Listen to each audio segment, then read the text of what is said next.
My wife divorced me and went on a vacation with her affair partner, assuming she would still get a part from my parents' huge trust fund. And oh boy, the look on her face when she returned and realized that she isn't getting anything but a new lawsuit instead. I'm Aaron, 30. Growing up rich taught me one thing. Most people want your money, not you. Throughout college, I watched so-called friends disappear when I didn't throw mansion parties or buy everyone drinks. So, I kept my circle small and my wallet guarded. Then, I met Ashley at my graduation party. She walked up and started talking about the terrible DJ. No idea who I was. We laughed, exchanged numbers, and our first date was McDonald's. She ordered a Big Mac and didn't pretend to only want a salad. I was hooked. After a month, I took her to meet my parents. She didn't gasp at the house or ask about the cars. She just smiled and talked about her IT job like it mattered, which to her it did. My mom hugged me after and whispered, "Don't lose this one." I proposed after a year. Ashley had one request for my parents. Never ask me to quit working. I want to help build our future, not just spend money. My dad actually teared up.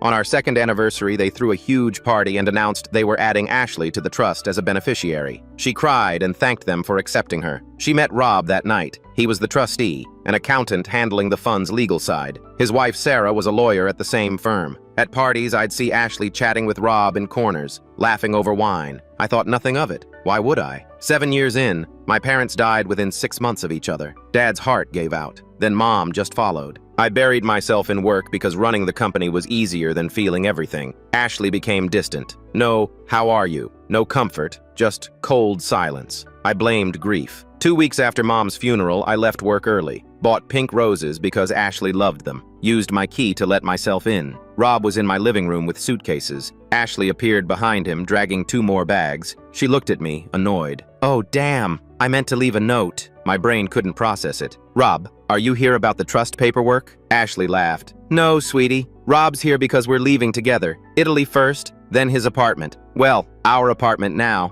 Don't look so sad. Your parents made sure I'm set financially. The divorce papers are on the kitchen counter. Rob's filing too." She grabbed the roses from my hand. "Oh, these are pretty. Thanks, babe." She kissed Rob in front of me. "Ready?" They left. Just walked out. I heard the car engine and then nothing. For 3 days, I didn't move, didn't shower, didn't open blinds, survived on old Chinese food and instant ramen. The TV stayed on because silence was worse. Day 3, someone hammered on my door. I ignored it. The pounding got louder. A woman screamed, "I know you're in there! Open up right now!" I dragged myself to the door. A red-haired woman in a sharp suit glared at me. "Your wife ran away with my husband. Sitting here feeling sorry for yourself won't help anyone. Take a bath, you stink, and meet me in the living room in 15 minutes. Who are you?" "Sarah, Rob's wife. Now move." She pushed past me into my house. When I came back from showering, she'd cleaned my entire living room and was on her laptop. "Sit," she commanded. "I'm a divorce lawyer and I've been tracking Rob for 4 months. I have hotel receipts, text messages, security footage of them checking into motels,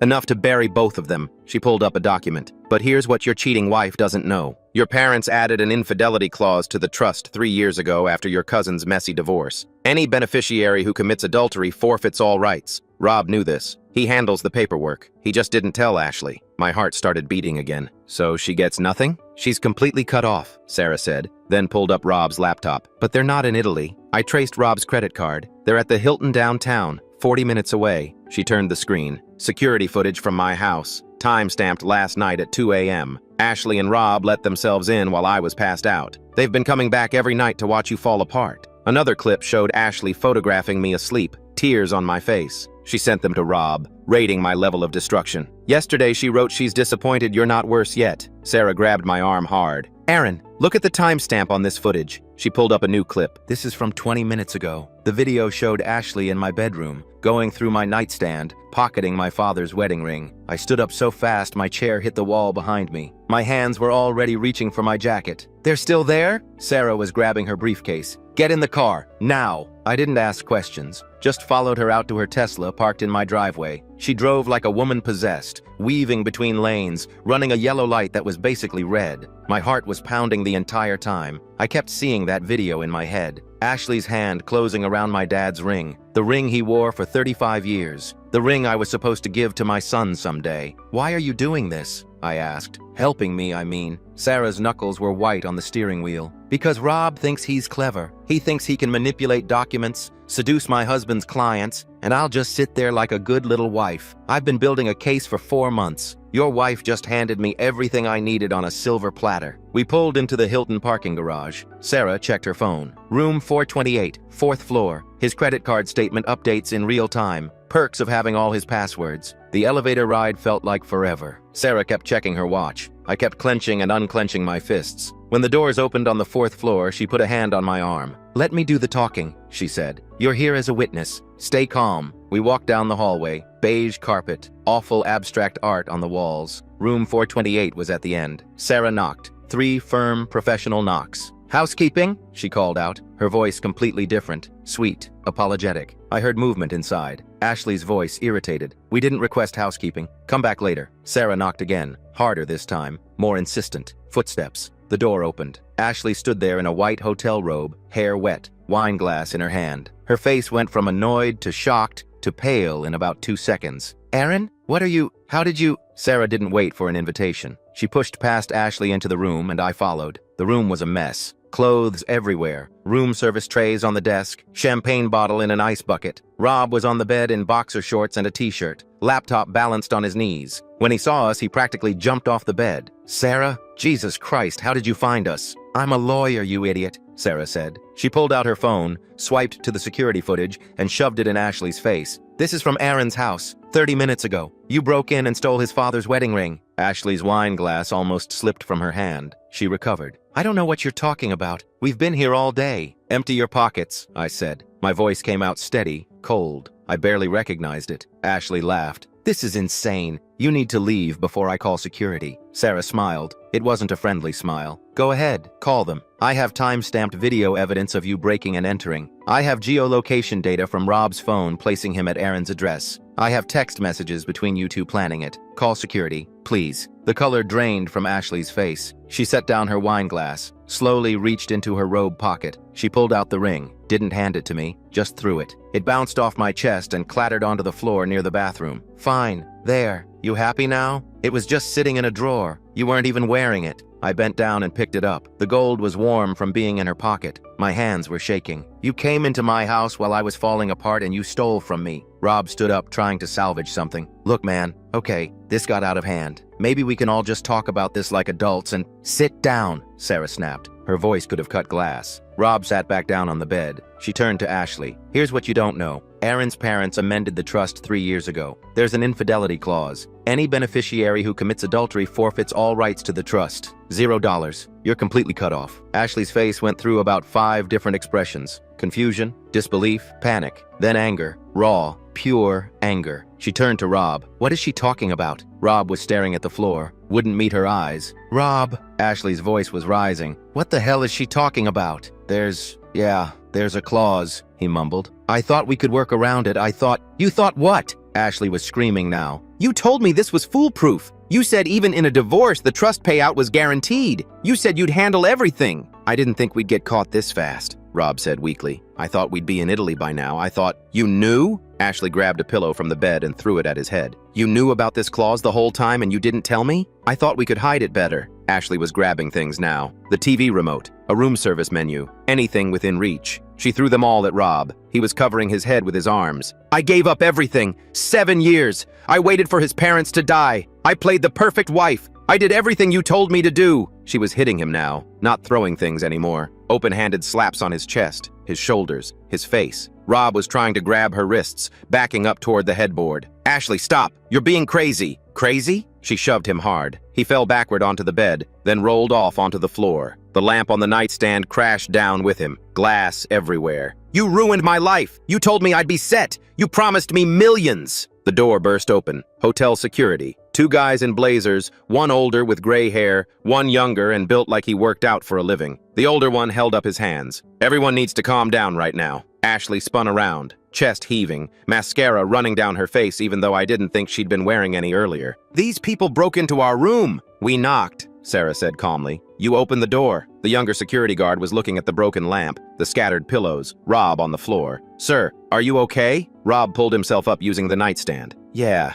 I'm fine. This is just a misunderstanding." "Everyone needs to leave," the older guard said. "Now, if you don't leave voluntarily, we're calling the police." Ashley grabbed her purse from the desk. She looked at Rob with pure hatred. "This isn't over. You destroyed my life." She looked at me next. Her eyes were red, face blotchy. "And you're going to regret this, Aaron. I promise you that." She pushed past the security guards and left. I could hear her footsteps running down the hallway. Rob tried to follow. Sarah stepped in front of him. "You're not going anywhere. We need to discuss fraud charges and your upcoming testimony." Rob's face went from red to gray. "Testimony? Against Ashley," Sarah said. "She manipulated you, right? Seduced you to get access to trust information? You were just a victim of her scheme?" Rob's eyes darted between Sarah and me. I need to talk to a lawyer." "I am a lawyer," Sarah said. "And I'm telling you that cooperating is your only option. Otherwise, you're going down for fraud, conspiracy, and probably theft." Rob sank back down onto the bed, put his head in his hands. I left, didn't stay to watch him fall apart. Walked back through the hallway, down the elevator, out to Sarah's car. She caught up with me 5 minutes later. "He'll flip on her," Sarah said as she unlocked the car. "Give him 48 hours to panic. He'll give us everything." The drive back was quiet. I just sat there holding my dad's ring, turning it over in my fingers. When Sarah dropped me off at my house,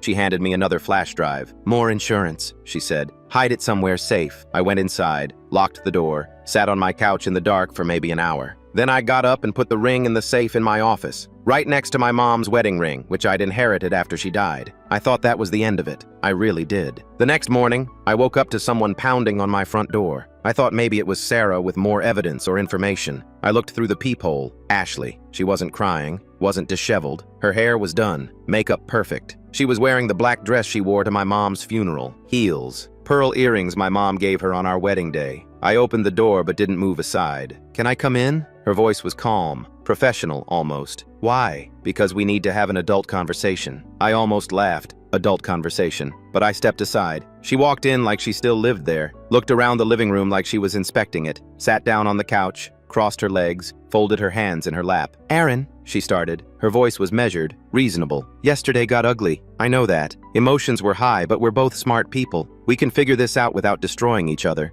I stayed standing, didn't say anything. She continued. "Look, I know you're angry. You have every right to be. But think about what happens if we go to court. It'll be public. Your parents' trust will be dissected. Your family's private business will be in legal documents that reporters can access. Is that what you want? What do you want, Ashley?" "I'm proposing a settlement. $2 million. I sign whatever you want, I disappear, and you never hear from me again. No messy divorce proceedings, no media, clean break." I just stared at her. "Think about it," she said. "Fighting me in court will cost you easily $1 million in legal fees, maybe more. This drags out for years. You'll spend that time dealing with lawyers, depositions, all of it. Or you pay me $2 million right now, and it's over. Done. I'm out of your life forever. Why would I give you anything?" Ashley leaned forward slightly. "Because I'll make this hell for you if you don't. I'll file motion after motion. I'll request continuance after continuance. I know how the system works, Aaron. I can drag this out for 5 years if I want to, and I will. Every month, more legal bills, more stress, more time wasted." She sat back. "Or $2 million and I'm gone. Your parents loved me, Aaron. They wouldn't want their memory attached to some ugly public divorce battle. They'd want this resolved quietly." She was good. I'll give her that. The tone, the logic, the appeal to my parents' memory. For a second, I almost considered it, just to make it stop. Then I walked to my desk, opened the drawer where I'd put the flash drive Sarah gave me, plugged it into my laptop, turned the screen so Ashley could see. "Before you say anything else," I said, "I want you to hear something." I pressed play. Ashley's voice came through the speakers. Hotel room recording. Audio crystal clear. "Once we're in Italy, I'll tell Aaron I want a settlement to avoid a long divorce. He'll pay anything to avoid drama. Rob handles the trust paperwork, makes it look like my payout was already approved before the affair, and we split everything." Rob's voice. "You sure he won't fight it?" Ashley. "He won't. I've been watching him for weeks. He's completely destroyed. His parents just died. He's vulnerable. He'll pay just to make the pain stop. That's the whole point. Hit him while he's down." Rob. "What if he hires a good lawyer?" Ashley laughed on the recording. "He won't. Aaron hates conflict. He'll want it over fast. Trust me, I know him better than he knows himself. 7 years, remember? I know exactly how to play him." The recording kept going. 10 minutes of Ashley and Rob planning every detail. How they'd stage the discovery. How Ashley would time her settlement offer. How Rob would backdate trust documents if needed. How they'd split the money 80-20. I paused it. Ashley's face was frozen. Not angry, not panicked, just completely blank. Sarah recorded this 2 months ago, I said. She planted a listening device in Rob's briefcase. This was recorded at the Hilton. Same room you were in yesterday, actually. Romantic. Ashley stood up slowly, smoothed her dress down. Her hands were shaking just slightly. That recording doesn't prove anything. It's just talk. People say things they don't mean. It proves you orchestrated the affair specifically to extort money from me, I said. It proves Rob was planning to commit fraud with trust documents. Sarah already filed a report with the trust administrator. They're investigating both of you. She walked toward the door, stopped with her hand on the handle, turned back to look at me. Her face had changed. The professional mask was gone. You weren't supposed to be smart enough to figure this out, she said quietly. Then she left. I thought that was it. I really did. I thought she'd realize she lost and just disappear. I was wrong. 2 days later, I woke up to my phone exploding with notifications. Texts from people I hadn't talked to in years. Messages from former coworkers. Even my cousin, who I barely spoke to. I opened Facebook. Ashley's page was public, front and center. A photo of her, crying, taken in what looked like her car. The caption, "After 7 years, I finally found the courage to leave. If you're in a controlling relationship, please know there's hope. You deserve better." Comments flooded in, hundreds of them. Friends, family, people I didn't even recognize. "You're so brave. Proud of you for leaving. Stay strong." Her mom commented, "We love you and support you always." Her sister, "You deserve the world. He never appreciated you." I scrolled through more posts. She'd been building this narrative for days, apparently. Posts about finding herself again. Photos of herself looking sad with captions about healing. One post specifically about financial manipulation in marriages.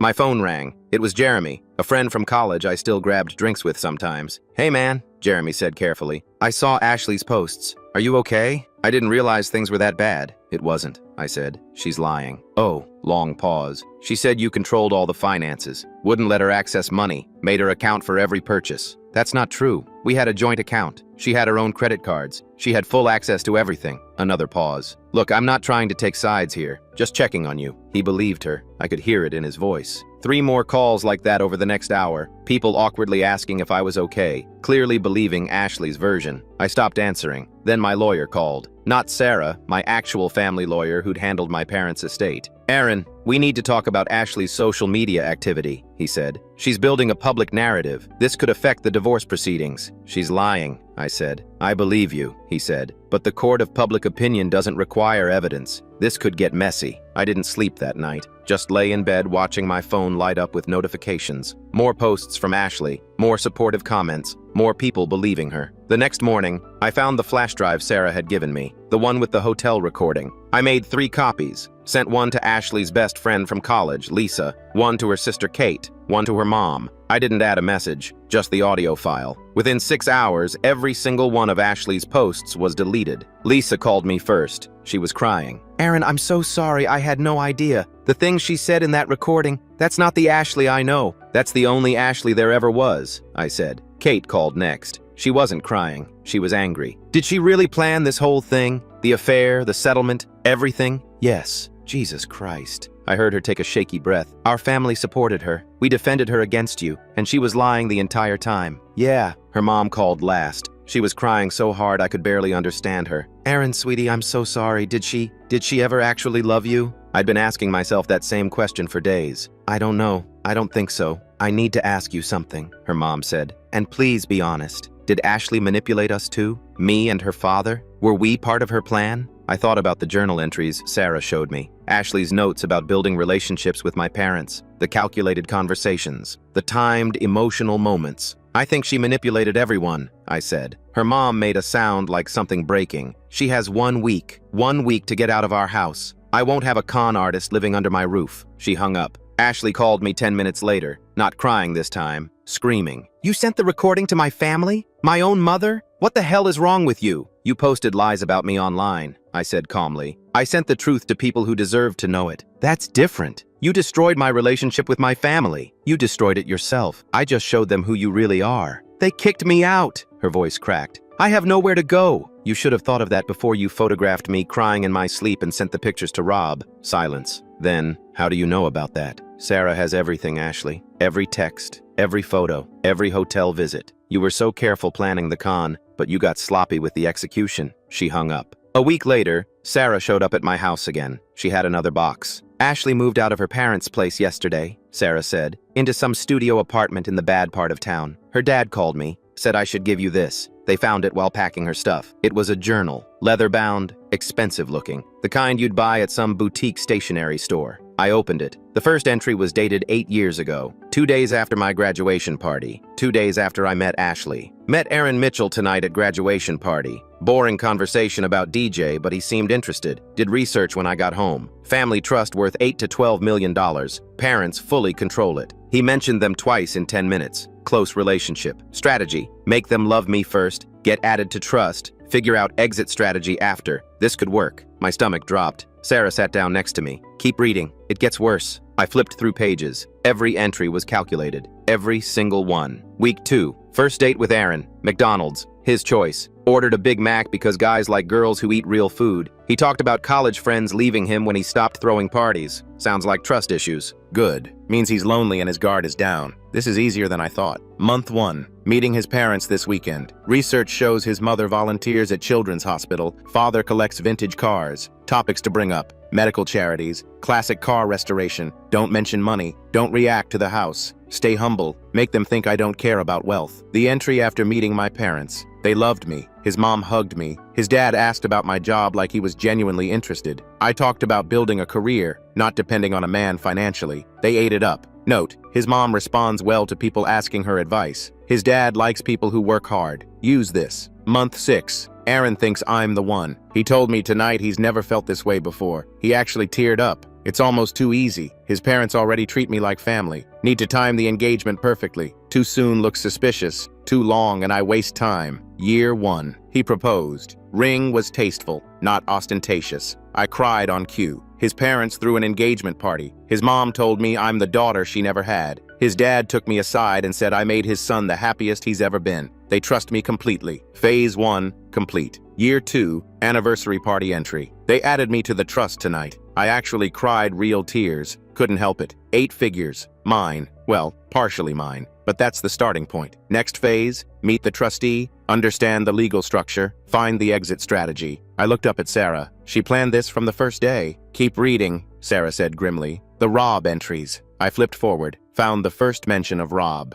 Met the trustee tonight. Rob Brennan, accountant, handles the trust's legal side. In his 40s, married to a lawyer at some firm. Seems competent but bored. His wife was at the party. She barely talked to him. Trouble in paradise? Potential angle here. 3 months later. Been asking Rob casual questions about trust structures. Nothing suspicious, just curious about how these things work. He's been helpful, eager to explain things to me. His wife doesn't come to events anymore. He mentioned they're going through a rough patch. Taking note. 6 months after that, Rob confirmed that beneficiaries usually get a percentage in divorce as long as there's no proven infidelity. Specifically said proven. That's the key word. Also mentioned most people don't know to include infidelity clauses. Asked if Aaron's parents included one. He said no. The trust was structured before that became common. Perfect. Wait, that entry was from 18 months ago, before my parents amended the trust. I flipped back. Sarah, Rob told her there was no infidelity clause. When did my parents add it? 14 months ago, Sarah said. After your cousin's messy divorce. Rob knew they added it because he processes all amendments. He never told Ashley. So Rob lied to her. Let her believe the plan would work when he knew it wouldn't. I kept reading. Phase 2 begins. Rob's interested, I can tell. Touched my hand twice last week while showing me paperwork. Laughed too hard at a joke I made. His marriage is dead. He's vulnerable. Time to make a move. The next entries detailed a carefully planned seduction. Ashley asking Rob to explain trust documents over coffee. Coffee turning into drinks. Drinks turning into dinner. Always Ashley pushing just a little further,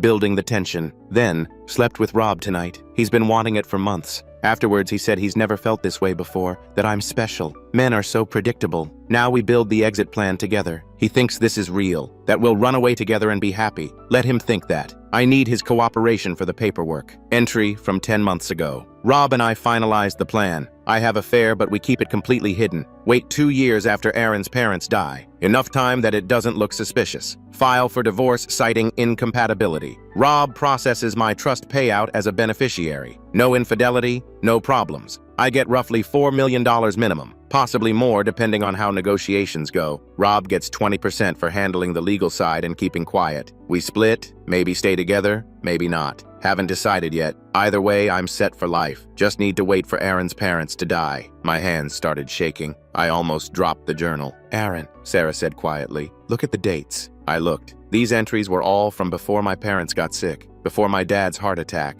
before my mom died. Ashley had been waiting for my parents to die so she could execute her plan. The last entries were the worst. Aaron's dad died last week. Heart attack. Aaron's devastated. Good means he's distracted. Not watching finances carefully. One parent down. Have to wait for the other. And then, 6 months later, Aaron's mom died this morning. He came home crying. I pretended to comfort him, held him while he sobbed. Inside, I was calculating timelines. Both parents gone. Trust is fully funded and active. Now I wait 2 years like Rob and I planned. Need Aaron dependent on me during his grief so he doesn't suspect anything. But that entry was crossed out, and below it, in different ink. Change of plans. Rob says we should accelerate. Aaron's too broken right now. Perfect time to strike. He'll be so destroyed by the divorce that he'll pay anything to make it stop. Get the settlement instead of waiting 2 years. Hit him while he's down. The final entry was dated 3 weeks before she left. Tuesday is the day. Rob and I leave suitcases where Aaron will see them when he comes home. I forget to leave a note so he walks in on us.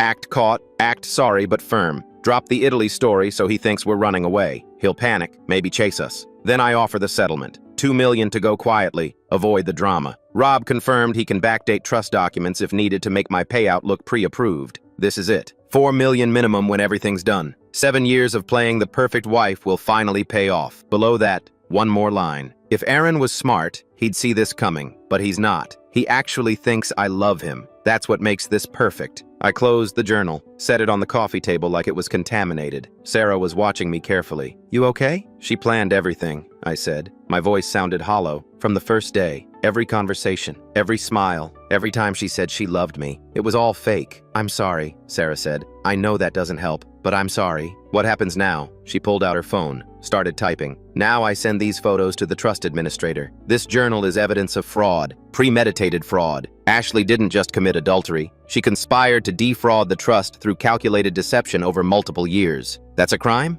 It's theft by deception. And considering the amounts involved, it's a felony. Ashley could face prison time. My phone buzzed. Text from an unknown number. I know you have the journal. You can't use it. You stole my property. I showed Sarah. She laughed. She's panicking, and she's wrong. Her father gave it to us. It's legally obtained evidence. Another text. Aaron, please. We need to talk about this. Don't do this to me. I turned my phone off. Sarah stood up. I need to go file these documents. But Aaron, you should photograph every page of this journal. Send it to yourself. Put it in cloud storage. Multiple copies. Ashley will try to claim it's fake or fabricated. Already done, I said. I'd been photographing pages while we talked, uploading them to 3 different cloud services. Sarah smiled. Good. I'll be in touch. She left. I sat there alone with the journal, reading it again. Every calculated moment, every planned manipulation. 7 years of my life had been a performance, and I'd never even known I was the audience. My phone rang. I turned it back on without thinking. Ashley's name on the screen. I answered. Aaron. She sounded breathless, panicked. Aaron, please. We need to talk about the journal. What about it? It's okay. I wrote those things. I did, but I abandoned that plan. I actually fell in love with you somewhere along the way. You have to believe me. The journal shows my initial thoughts, but people change. I changed. The last entry is from 3 weeks ago, Ashley. Silence. Then, I can explain that. Explain what? That you planned to hit me while I was grieving my dead parents? That you calculated the exact moment when I'd be most vulnerable? It sounds worse than it was. You waited for my parents to die, I said. Each word came out cold, precise. You wrote that you were glad when my dad died because it meant you were halfway to your payout. I didn't mean it like that. I was processing things in the journal. That's what journals are for. You write your worst thoughts. It doesn't mean you photographed me crying in my sleep and sent the pictures to Rob. You rated how destroyed I was. You were disappointed I wasn't suffering enough. She went quiet. Then, in a small voice, how do you know about that? Sarah has everything. Every text, every photo, every hotel receipt. Every time you and Rob laughed about how stupid I was. I heard the recordings, Ashley. Both of them. I know you planned the settlement offer. I know you timed the affair reveal. I know you've been stealing from our joint account for 3 years. I know everything. I could hear her breathing. Fast. Shallow. What do you want? She finally asked. You want me to apologize? Fine. I'm sorry. I'm sorry for all of it. Just don't send the journal to the trust administrator, please. I'll sign whatever you want. I'll admit to the affair. Just don't make this criminal. You made it criminal when you committed fraud. Aaron, please. How much did you steal from the joint account? Exact number. She didn't answer. Ashley, how much? $180,000, she whispered. Over 3 years. Small transfers you never noticed. I needed money for when this was over, for the transition. Every dollar gone. Money I could have donated to charities my parents loved. Money I could have used to help people. She'd stolen it to fund her escape. You took money while my parents were dying, I said. While I was at the hospital, while I was planning funerals. You were draining our account. I'm sorry. No, you're not. You're sorry you got caught. There's a difference. I hung up. The trust administrator called me the next day. Professional, calm voice. Mr. Mitchell, we've received the evidence regarding Ms. Ashley Mitchell's conduct. We need to inform you that we're pursuing fraud charges. The journal entries establish premeditation and intent to defraud the trust. Combined with the audio recordings and financial records, we have a strong case. What does that mean for Ashley? It means we're offering her one chance to avoid criminal prosecution. She returns any remaining money she still has from the joint account. She signs a full confession admitting to fraud, and she publicly retracts any false statements she made about you. And if she doesn't, then we pursue felony charges. Given the amount involved and the premeditation, she could face 5 to 10 years in prison. Ashley called me that night, hysterical. Aaron, please, you have to stop this. They want me to sign a confession. That'll follow me for the rest of my life. I'll never get a decent job. I'll be labeled a criminal. You are a criminal, I said. You committed fraud. Please, I'm begging you. I have nowhere to go. My parents kicked me out. I'm almost broke. I'm living in a studio apartment that smells like mildew and my neighbors scream at each other every night. I'm barely surviving. Isn't that enough punishment? You stole $180,000 from me while my parents were dying. You planned to steal millions more. You faked an entire relationship for 7 years. No, a bad apartment isn't enough. She started crying. Real crying this time, I thought. Messy, choking sobs. I don't have a choice, do I? They said if I don't sign, they'll press charges. I'll go to jail. Then sign. Aaron, please, sign the confession, Ashley. Tell everyone the truth. That's the deal. She hung up on me. 2 days later, Sarah called. She signed. Everything. The confession goes out tomorrow morning. Where does it go? Everywhere. Every person she lied to on social media, every family member, every mutual friend who believed her victim story. Everyone gets the full confession that she targeted you for money, faked the relationship, planned the affair as an exit strategy, and committed fraud against the trust. How's Rob handling this? Sarah's voice turned sharp. Rob's cooperating. He gave us emails proving Ashley approached him specifically because he was the trustee. She asked him detailed questions about trust law and divorce loopholes for months before their affair started. She seduced him deliberately as part of her plan. Rob thought he was her partner. Turns out he was just another mark. Is he facing charges? He's testifying against Ashley in exchange for a lighter sentence. He'll lose his license and probably do community service, but no prison time. The trust decided he's more useful as a witness than as a defendant. The confession hit the next morning. My phone started buzzing at 6 a.m. Text messages from people I hadn't heard from in weeks. Mutual friends apologizing. Former colleagues saying they never believed Ashley's story anyway. Jeremy called. Jesus Christ, man, I'm so sorry. I actually believed her. I thought you were the bad guy. It's fine. It's not fine. She played all of us. That confession, the things she wrote about you, about your parents, that's sociopath-level manipulation. I didn't know what to say to that, so I said nothing. Ashley's social media went dark. All her accounts deleted or deactivated. Her mom called me crying again, apologizing for not seeing through Ashley sooner. Her dad sent a text. We failed to raise her right. That's on us. I'm sorry. For 4 months, I heard nothing from Ashley. I rebuilt my life slowly, went back to work full-time, started seeing a therapist, donated a large sum to the charities my parents loved, started making plans for the trust that didn't involve Ashley in any way. Then one Tuesday afternoon, I ran into her. I was at a discount grocery store near my office, one of those places where everything's generic brand and they have bare concrete floors. I was grabbing coffee for the office, not paying much attention. I looked up, and there she was, 3 aisles down, pushing a shopping cart slowly, reading the price labels on everything, putting things back because they cost too much. She looked completely different. Hair pulled back in a messy ponytail, no makeup, wearing an oversized gray sweatshirt with a stain on the sleeve and old jeans with holes in the knees. The kind of holes that come from wear, not fashion. She looked exhausted, worn down, older than 30. She saw me, froze. Her hand was hovering over a store-brand box of cereal. I looked away, grabbed my coffee, turned toward the register. I heard her cartwheels squeaking closer. She was following me. Aaron? I kept walking. Aaron, please. I stopped, didn't turn around, just stopped. Can we talk, please? I turned around, looked at her directly for the first time in 4 months. She looked worse up close. Dark circles under her eyes, chapped lips. Her hands had small cuts on them, like she'd been working with cardboard boxes or something rough. What do you want, Ashley? She looked around. A couple of other shoppers were watching us. She lowered her voice. I just want to know if you'll ever forgive me. I stared at her. Forgive you? I know what I did was wrong. I know I hurt you. I know I can never make it right. But will there ever be a day when you can forgive me? I thought about the journal. 7 years of calculated lies. Every smile, every kiss, every I love you had been part of a performance. She'd waited for my parents to die. She'd stolen money while I grieved. She'd photographed me crying. You were never my wife, I said. You were a stranger running a con. There's nothing to forgive because we never had anything real. Her face changed. The exhaustion, the defeat, the vulnerability, all of it dropped away in a second. Her jaw clenched. Her eyes went hard. You know what? She said. Her voice wasn't quiet anymore. I'm not sorry. I saw an opportunity and I took it. 7 years of pretending to love you was work. Hard work. Do you know how exhausting it was? Laughing at your boring stories about work, sitting through dinners with your parents talking about their youth like anyone cared, acting interested in your day when you came home. That's labor, Aaron. Emotional labor. I earned that money. A woman at the end of the aisle stopped pushing her cart to watch us. Ashley kept going. You think your love was real? You fell for a performance. That's on you, not me. I played my part perfectly. 7 years, no mistakes until the end.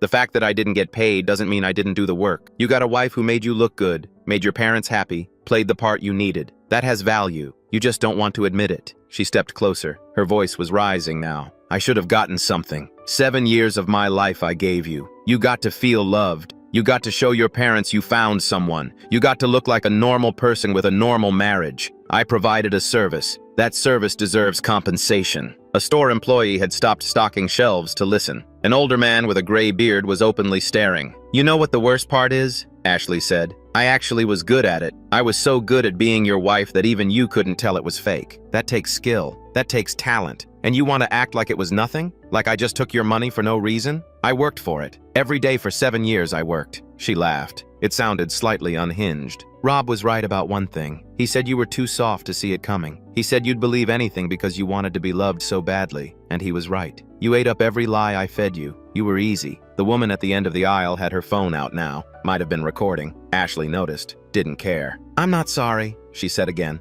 I'm sorry I got caught. I'm sorry Rob turned out to be a worse liar than I thought. I'm sorry your parents added that clause to the trust. But I'm not sorry for trying. You don't get to be born rich and expect everyone to love you for who you are. Your money was always part of who you are. I just tried to get my piece of it. That's capitalism, baby. She grabbed her shopping cart. The only thing in it was a loaf of bread and a pack of ramen noodles. I'm not sorry, she said one more time. Then she pushed her cart toward the registers, head held high like she'd just won an argument instead of admitting to 7 years of fraud. I stood there in the coffee aisle holding a bag of store-brand grounds, watching her leave. The woman with the phone caught my eye. You okay, honey? Yeah, I said. I'm okay. I checked out and left. Got in my car, sat in the parking lot for maybe 10 minutes, hands on the steering wheel. Then I drove home, unlocked my safe, took out my dad's wedding ring, sat at my desk and just held it, turning it over in my fingers, looking at the inscription inside, forever yours. My dad wore that ring for 35 years, loved my mom genuinely, completely, without calculation or strategy. Their marriage was real. Mine never was. I put the ring back in the safe, locked it, went downstairs and made dinner. The next day,